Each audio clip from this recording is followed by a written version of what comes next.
Hi there, welcome to part two in or of the world. We saw in part one that rendering unto God the things that are God's and rendering unto the demiurge the things that are the demiurges, to paraphrase one of the very famous sayings of Jesus about rendering unto Caesar and rendering unto God. And this, I suppose, is a survey of the practicalities surrounding that statement. Obviously, the ideal in this little box is not to be in this world and definitely not of this world. And that would be to attain soul awareness on this particular dimension, or even to attain a metaphysical state of permanent soul beingness, sit sat ananda, as the Hindus might say. To reach oneness with God, with non-dualism, with a world that's utterly inconceivable and utterly beyond this world. Not in this world, not of this world. Right, well, whatever that means, that is taken as the ideal situation, in quotation marks, whatever that means. But we've seen people that are in the world, and being in the world, they pretty much live on neurotic energy, and they are heading for collapse, as it says here. This is a kind of ME territory. People, the so-called yuppie flu, where somebody literally burns themselves out, mind, body, and spirit. And they are definitely sort of, yes, they cannot escape the materialist causality of the world. And they are into all the pettiness and all the backstabbing and all the bitchiness and all the jealousies of this world, of the human world. We might also say that some people are very much in the world, even though they appear not to be. So they appear to be into psychism and occultism and in various altered states of mind. But we see these people being very materialistic, especially of the New Age variety, and being very much into New Age business. So in a way, they're in the world, even though they're sort of peddling things that are supposed to be out of this world, as it were. And then we see on the other side the people that are wanting to use Gnosticism, to put it crudely, to escape the world. So they don't want to be in this world.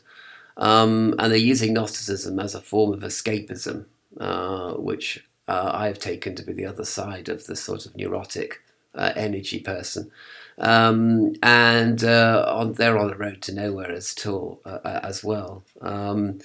They sort of have this idea that to attain soul awareness as a sort of idealism represents a kind of building of a personal utopia or even a community utopia if everybody should attain soul awareness, and they think that everybody should, even though everybody's on their own path, and it's not for you to say or me to say what people should or should not be doing.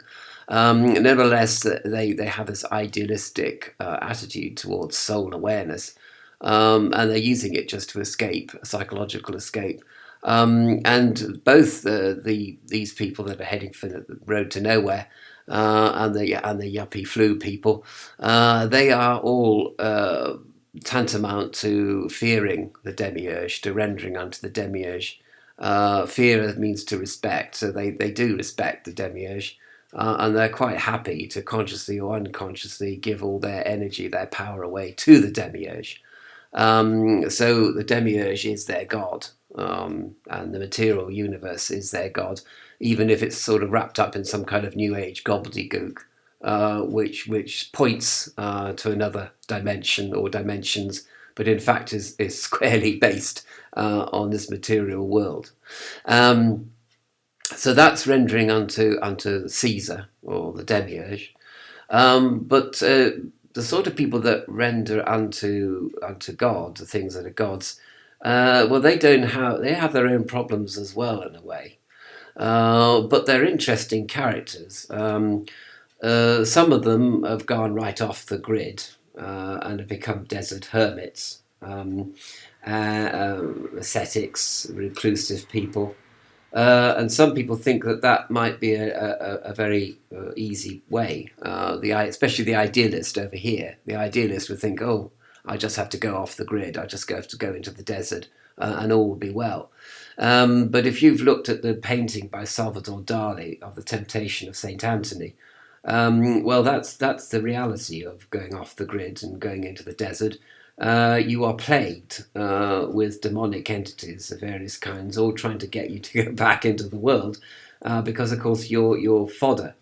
And if you go into the desert, you're no longer such good fodder, and of course they'll give you a spanking for that. And by goodness they will too as well. So going into the desert and becoming an ascetic, becoming a reclusive person is by no means an easy answer. In fact, it's really even more difficult than the person who successfully is in the world but not of the world. And you sort of get this idea of some people, they may be a CEO bitch, sort of thing. But they got a twinkle in their eyes. They may be a stockbroker, they may be into Wall Street at big time, maybe very successful at what they do, but always there's a kind of, they're always laughing at the world. They're laughing at their achievements and accomplishments and quotation marks. I always got this idea, from John Lennon. I mean, there he was, a super rich, successful pop star. Able to redefine himself and travel the world and meet people because he had money and the means and the energy to do it. And yet there was always a sort of twinkle, there was a sort of sardonic smile on his face as he looked at the world of which he was part, and indeed in the world, very much in the world, in the pop industry, in the redefining industry. Of course, before the Twitter and Facebook era, of course, but still very much, could succumb to narcissism in a big way, which a lot of pop stars do, obviously. And yet he had this sort of disengaged attitude, as it were, to the world in which he was being a pop star. And when you got the idea that of the Beatles, he was the only one not of the world. But then George Harrison was also pretty good at having this kind of twinkle in his eye as well, as if he was not really of this world either, in it but not of it.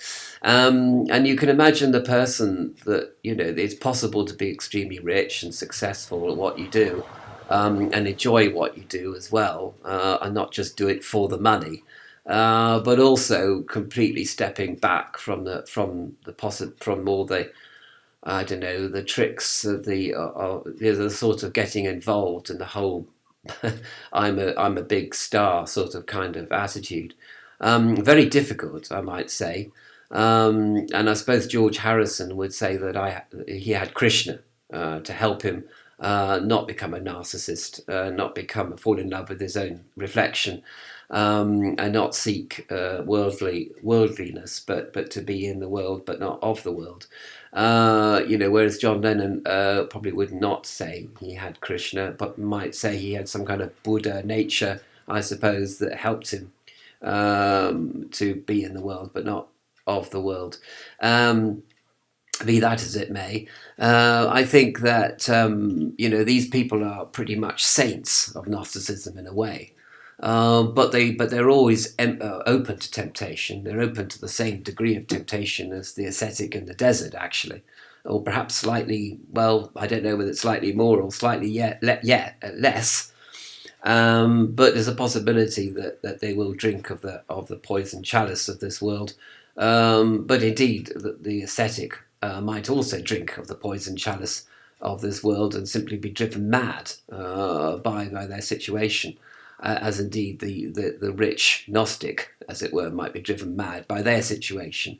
But we hope not, because we hope that they have attained the tools along the way, and the tools to make the tools along the way, by which to help themselves to attain soul awareness, whether they're in the desert or in the boardroom, or whether in the recording studio.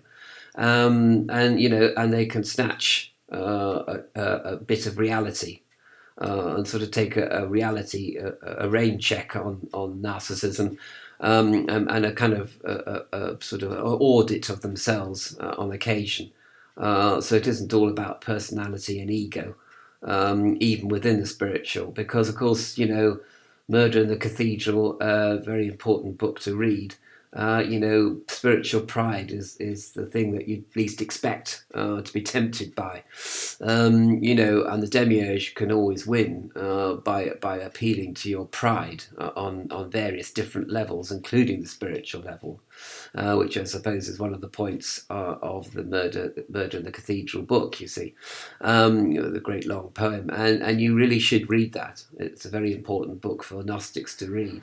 And for all people involved in the religious world, right, to read as well, because the religious world is still in this world, even though it says it's not of this world, and it always has a tendency to go back into worldliness, as the history of religion shows only too painfully. So it's always a struggle. The struggle is rendering unto God and rendering unto Caesar at the same time, being pulled this way and that way, being pulled towards the world and being pulled away from the world, sometimes through your own capacity to meditate, sometimes through the action of the Holy Spirit. It all depends, or sometimes, or more often than not, both, in fact. But this is the struggle. That not just Gnostics, they're not just a category of people apart from anybody else. Everybody has this struggle, even if it's an unconscious struggle, with being, am I in the world or of the world? And so, it's a question that people have in the back of their minds, at least. And it's a difficult question to answer on practical terms. It's a centrifugal force versus a centripetal force, and God and the Holy Spirit represent the centripetal force that you're trying to push away from the worldly centre, but the centrifugal force of the demiurge, that hideous strength, as C.S. Lewis called it, is always trying to pull you in to the pettiness and the stupidity and the foolishness and the craziness of this world, especially of the human world. But the human world, of course, is a reflection of the natural world, based on all the same laws of scarcity and etc. that dominate the whole of nature, and in fact dominate all the dimensions right up to just about below the spiritual, in fact, which is why the people that want to escape this world through psychism and occultism are going to be on a sticky wicket, as far as that is concerned, although try they as they might. And some of them, of course, do attain soul awareness through occult, hermetic, psychic means. There's no doubt about that. So again, you can't generalize about that. I won't diss people for being into occultism at all, because sometimes transcendental magic is exactly what it says on the tin, and people attain it against all the odds, I might add as well. So this is a final kind of brief survey of the practicalities surrounding Jesus's famous saying about rendering unto God the things that are God's and rendering unto Caesar the things that are Caesar's, and the demiurge. The Caesar represents the demiurge in this case, the worldly God.